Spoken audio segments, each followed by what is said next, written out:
Hello, welcome back. Welcome back to my channel. Hurrah. So today I want to chat a little bit about reserve life. And I'll say happy New Year's. It is New Year's Eve. Tomorrow is going to be 2018, which is kind of mind-bending in that I was born in March of 1969. I was born before the moon landing. So this is just bewildering to me that I'm this old. It shouldn't be a shock. Look at this beard, which is a little bit too long right now. I have to trim it, but I'm enjoying it. But it's a little long for work. So I wanted to chat a little bit about reserve life. I'm actually enjoying it. I find it quite easy. If you like time off, if you like to relax, this is definitely the time for you. Many reserve days, especially this time of year, were not used. I guess lots of people don't come to Vegas for the winter. So it's been pretty relaxing. I'm enjoying it, particularly since I moved into my own apartment. So it's nice to have a place to kind of hang out and enjoy myself. So what is reserve? Reserve is very different with every airline. I want to say that Delta gives you a line, a set schedule, but you get 6 reserve days a month, I think. And I think it's American. I'm not sure. But you get a line, then you're on reserve, a line, reserve, which sounds like dry heaves to me. It just sounds like, oh, reserve line. Oh, this sounds awful. At least I'm reserve, I'm used to it. You know, it's a lifestyle. And then when we get a line, it'll be very different. But we have 2 types of reserve in my airline. We have regular reserve, and we've got ready reserve. Regular reserve, I am not at the airport. There are 10 hours a day that my airline can call me and say, hey, Steven, we've got a line. We have 3 notification periods, which are important times. So A is midnight to 10 a.m., B is 7 a.m. to 5 p.m., and C is 2 p.m. to midnight. I am always a B. I've never bid for anything else. I like my B. I get to sleep until 7 at least, minimum. And then if they don't use me, it's 5 o'clock, I'm in Las Vegas. There's always something to do. Although that usually means Marshall's, Target's, Ross, or TJ Maxx. Shopping is a hobby. I don't have a lot of money, so right now I'm doing those places. But there's lots to do in Las Vegas. It's a little chilly right now, but there's lots to do. Ready reserve is when crew scheduling has us at the airport for 5 hours rather than 10, and we have to be at the airport ready to be used in an emergency situation. So if someone falls sick, if a crew is delayed, they'll call us as emergency sort of reserves to rush over to that gate and then either work the trip or just board the aircraft, whatever they need. So for regular reserve, which is that 10-hour period, we don't get any credit for those hours towards our minimum. Every airline has a minimum number of hours they pay you a month. So that regular reserve doesn't count towards our minimum. Ready reserve gives us 4 hours. So we're paid or credited those 4 hours to sit in the airport for 5 hours. What did I say? So reserve, we just kind of hang out, wait for crew scheduling to call us if they're going to call us.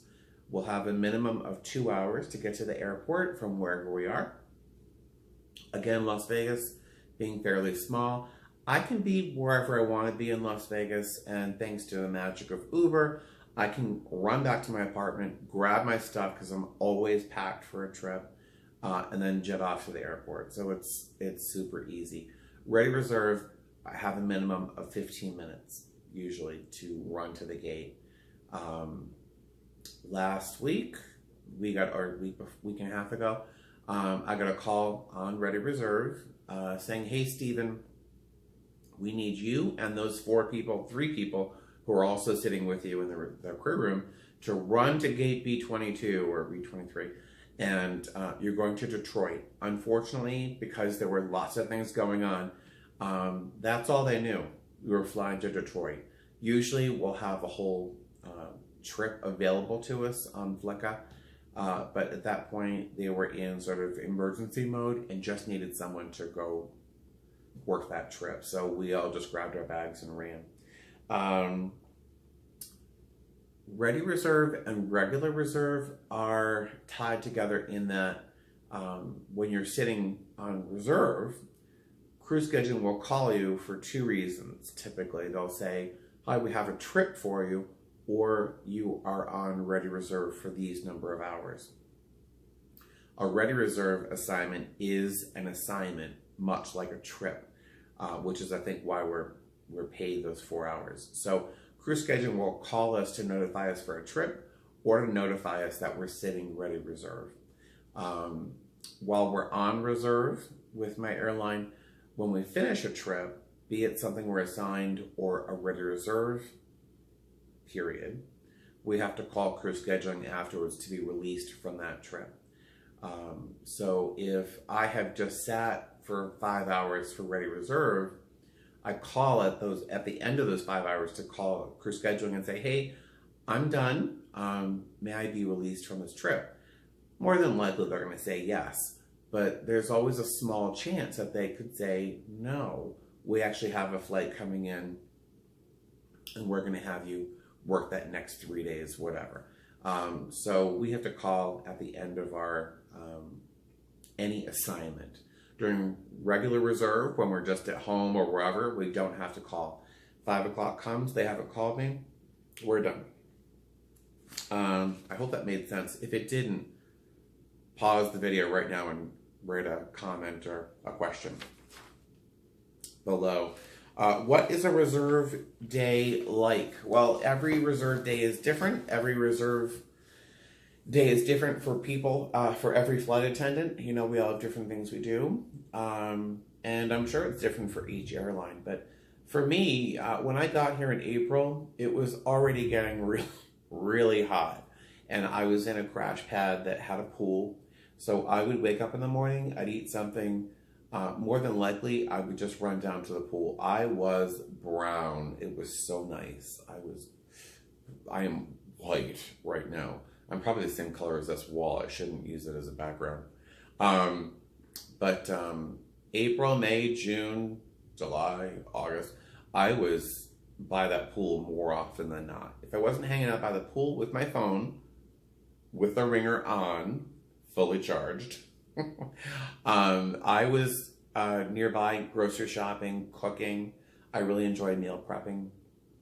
I was never a big cooker. I never cook or chef or whatever. I never really cooked a lot, but now I'm on reserve and broke. Cooking has become really important, and having my meals prepared in the event I'm called for a trip, really important. So I would go to the mall, you know, go to the movies, wherever I was, I made sure that my phone was fully charged and my ringer was on, so that if crew scheduling called, I was ready to be notified.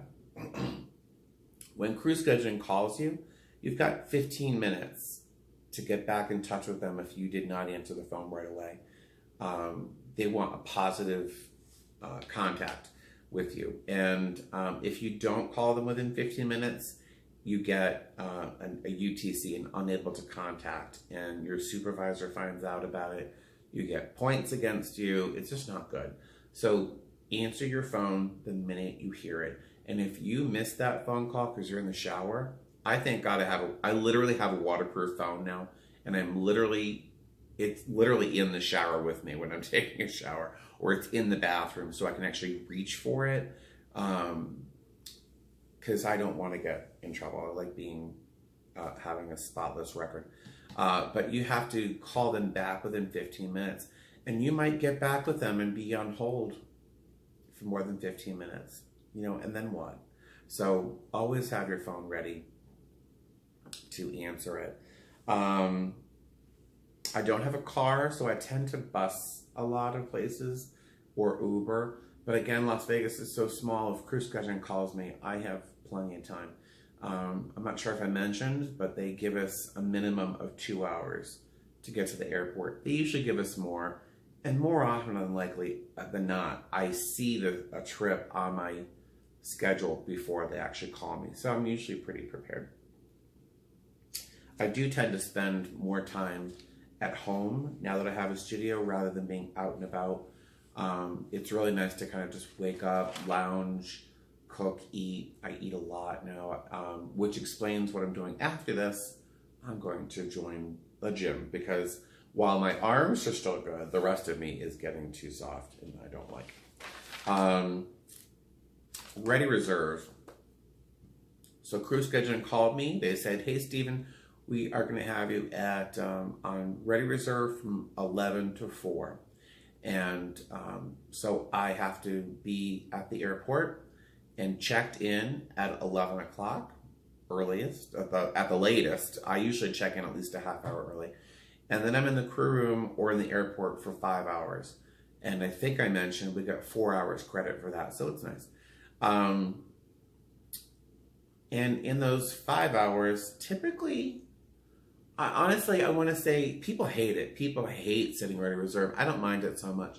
I'm pretty solitary. I don't spend a lot of time with other folks. So when I'm in the crew room, it's really the only time besides going to Starbucks that I actually talk to people, really. I chat for the most part. I want to say there's always 3 or 4 people sitting Ready Reserve in the crew room, or there's folks flying in or flying out. There's always someone in the crew room, and we are growing so fast that I want to say that in my base, I want to say they hired 100 people, if not more, in the last 6 months. So there's always new folks in the crew room who are asking questions. And if you're a flight attendant, you remember those first few days that you're prepared for every emergency, but you weren't really prepared for facing day-to-day life and simple questions. So there's always a flight attendant nearby who is an angel to help you out. That's what sometimes you do in the crew room, is just kind of, you're there chatting, and then you'll hear someone say, hey, how do I do this? Or what do I do in this situation? Or is this legal? That you'd kind of jump in and help out. More than likely, if right now we're short supervisors for our department. We're down 2 supervisors. We usually have 4. So there's a lot of busy work that they have to have done. And frequently I'm sitting there, again, for 5 hours. I will volunteer to go file some papers or create files for new employees or organize their closet, whatever has to be done that needs to be done, but it's busy work that's getting in the way of important things that have to be done. I volunteer to do those things in the crew room or in the office because it has to be done. Important things can't be done without that stuff being done. So I have all the free time in the world. It never looks bad to my supervisors that I'm helping out, right? Brown noser, totally. But also I'm getting to know a little bit about the business and our base and our airline that I probably wouldn't get to know so soon with just being a flight attendant, sitting there with my iPad. Conversely, sometimes I sit in the crew room with my head in my tablet. So I'll just sit there and watch Netflix or YouTube. Although I'm probably going to end up getting rid of my Netflix because somehow I'm really struggling to get through these TV shows I thought I'd be really into. Like Stranger Things 2, I'm suffering. I've watched 2 episodes, not interested. Sense8, I was in love with the first season. The second season, I just can't follow. I can't get into it. So I might get rid of Netflix and just keep my Amazon Prime. But I watch a lot of YouTube and hang out in the crew room. I eat. I'll eat at least one solid meal because, if you don't, that's when you're called for a 3-day trip with 4 legs and you won't have 10 minutes to eat. So I always make sure I've had one good meal. And then we have a crew room that has a quiet room, so people who are commuting or are to have a long sit between flights, they can take a nap. And so I'll go in there and take a nap sometimes, but I have a hard time falling asleep like this. So those are some things I do while I'm on Ready Reserve. I do walk around the airport, just, you know, airport appreciation, but our gates aren't terribly exciting. we have a Starbucks, a Cinnabon, and a Burger King nearby, and that's it. All the good stuff is over in C and D. So, and that's all a little bit too far away for me. If we have to be called and be at the gate in 15 minutes, I can't be in D gates, you know, at the NAT counter. There's one last thing I want to go over. This is a little helpful hints sheet that my airline gave us during training about being on reserve. And there's a couple things that I think are really important. One of them, so with my airline, you know, we graduate, we get our wings, then we go on our OE, which is our operating experience. And then the next day, frequently, you're shipped off to your base. Some people, you have 4 days. You can go wherever you want to go, but it's your responsibility to get back to your base in time for training. So it's like commuting. Some folks go home and see their friends, family, pack, whatever, and then will go to their base and be available for their first day of reserve. And that sounds great. But I chose to go right to my base. So the next day I flew right here to Las Vegas. What happened in terms of my crash pad, it's a nightmare. I think I may have shared that in my crash pad video. You know, the first thing I did, I got off the airplane, I found the crew room. I found the code for the crew room. I learned the code, went in the crew room, found my way around, learned where I had to check in, got that down pat, learned where the Uber pickup and drop off area was. And then, I just explored the airport so that when I was on reserve that first day, I wasn't running around the airport with my head cut off like a chicken, you know? So take some time to explore your airport. If you're going to be driving, if you have a car, that first day, go to the crew room, explore your airport, go to employee parking. If you have a shuttle to get to the employee parking, wait for the shuttle to go by a couple times. See how long it takes between runs so you have an idea. You know, don't just trust they're going to show up every 15 minutes. You never know what's going to happen. There's always a flight attendant with a story about the employee parking shuttle taking forever. And then how long does it take to get to where you're going, your crash pad, your apartment, with traffic during different parts of the day? You know, really explore your commute to the airport and get a good handle on that. The last thing you want to do on reserve is show up late or check in late, because I'll tell you, it doesn't take much to lose your wings on probation. So that's the first thing to do. An assignment is never yours until you're officially notified by crew scheduling. Sometimes a trip will be on your schedule and you'll look at it and think, well, that's mine. It may not be. Lots of things can happen with crew scheduling. They may decide that they didn't want you on that trip. They want you on a different flight. They're going to assign someone else, more senior or junior, to that trip. Lots of things can happen. So don't assume that that trip is yours until crew scheduling calls you. So if I see I have a trip at 4 p.m. today, I'm not going to run to the airport, check in, and then find out that that trip isn't mine. It's just a mess. So don't assume it's yours until someone's contacted you. Some airlines have, I want to say, Fly with Stella. I love Fly with Stella. I love Fly with Stella. Love her, love her, love her, love her.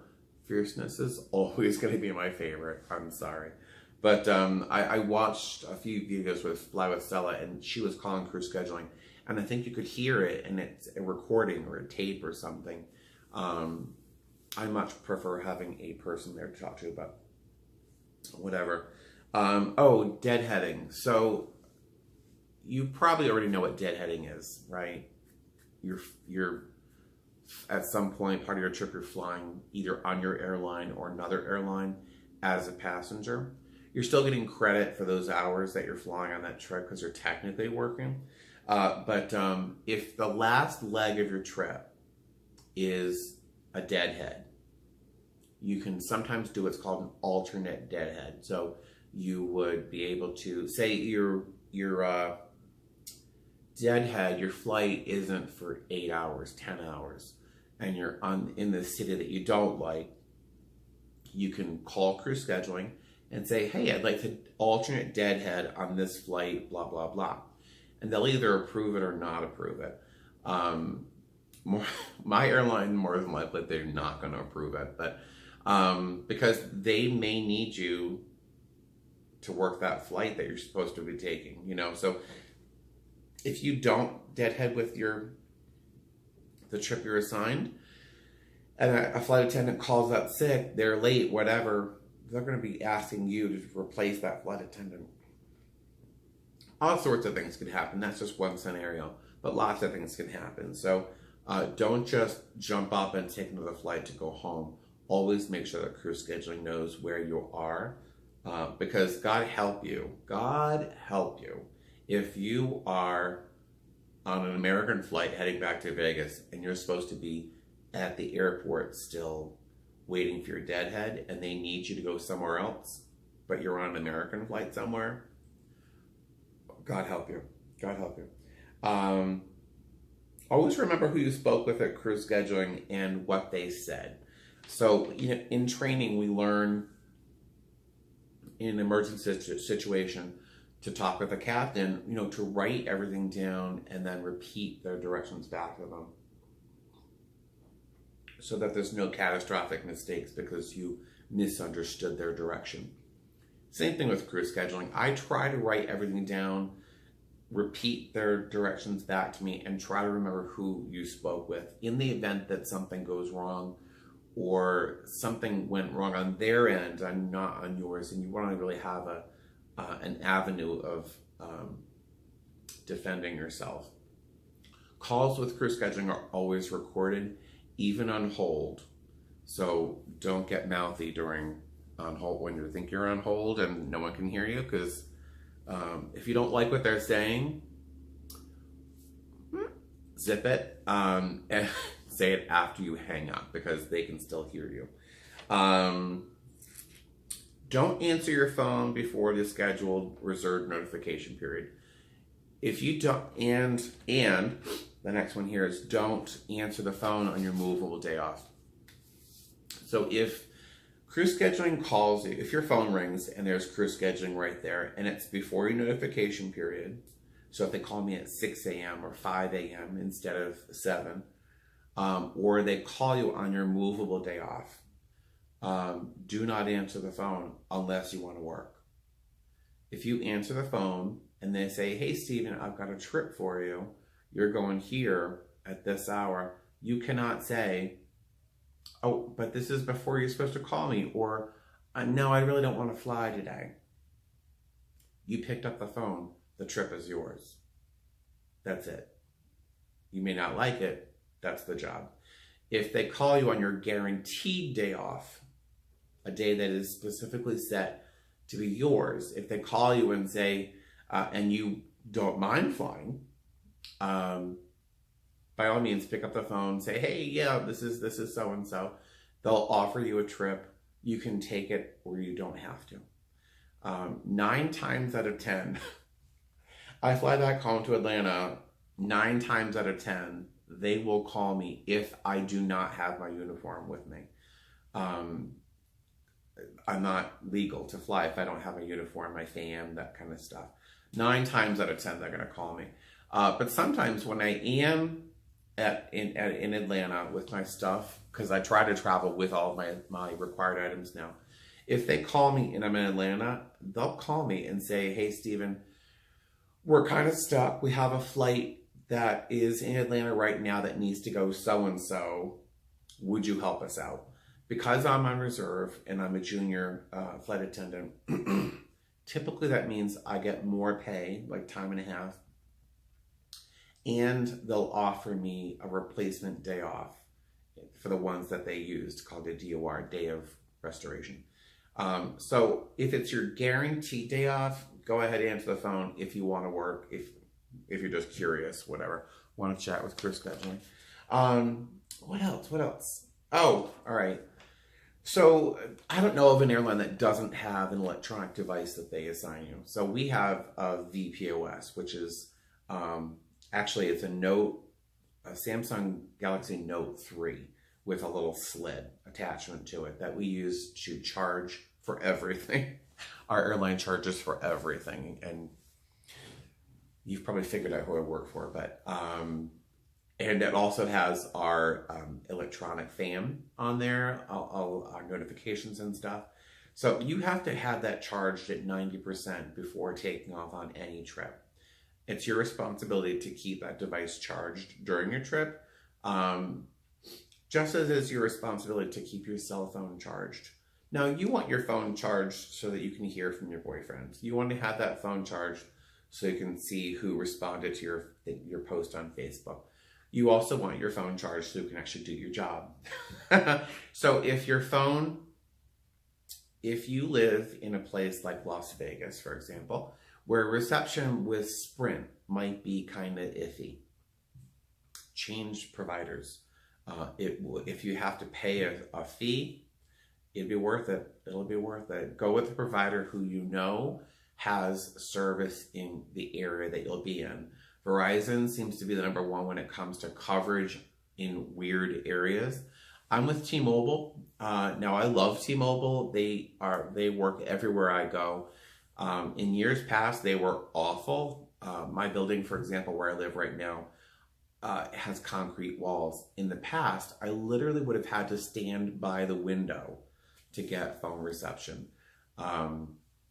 But they've really improved things, and they have such a great international plan built into their regular plan that I'm never going to change. But the excuse, my phone wasn't charged or that I didn't have service, is not an excuse when crew scheduling calls you. So if they call you and you say, oh, sorry, my battery was dead or whatever, I couldn't get back in touch with you, and you're on probation, it's not good. It's not good at all. It's not good at all. It's a UTC, unable to contact. And your supervisor will find out about it. You'll get points. With us, we get, I think we're allowed 12 points a year. And that is, those points are for calling out sick, for not being able to be contacted, for checking in late. We get certain number of points before we're spoken to. And I don't want to be that person who has to worry about my points, especially on probation, because if you aren't doing your job and you got a UTC and there's enough stuff or enough bad things that have happened in your probation, bye, sayonara. I hope you have better luck somewhere else. So it's pretty serious. You have to be contacted. I have now been rambling for way too long, and I've touched on a whole bunch of different things about reserve life. So I'm sure there are questions you have or experiences you have that are different than mine. So feel free to drop a response, a comment, a story below. I would love that. Of course, give it a thumbs up if you'd like to. If you're still here listening to this video, you have to give it a thumbs up just because you've been here for so long. And of course, subscribe so you'll hear my future content. I do plan on trying to give you good, solid content. I watch a lot of videos, and they're all good in their own different ways. Each of them have their own ways. You're probably not going to see a lot of random, like, parking lot chats with me. It's usually going to be pretty solid info. And there you go. Okay, so thank you very much for watching. I appreciate it, and fly safe. We'll talk to you soon.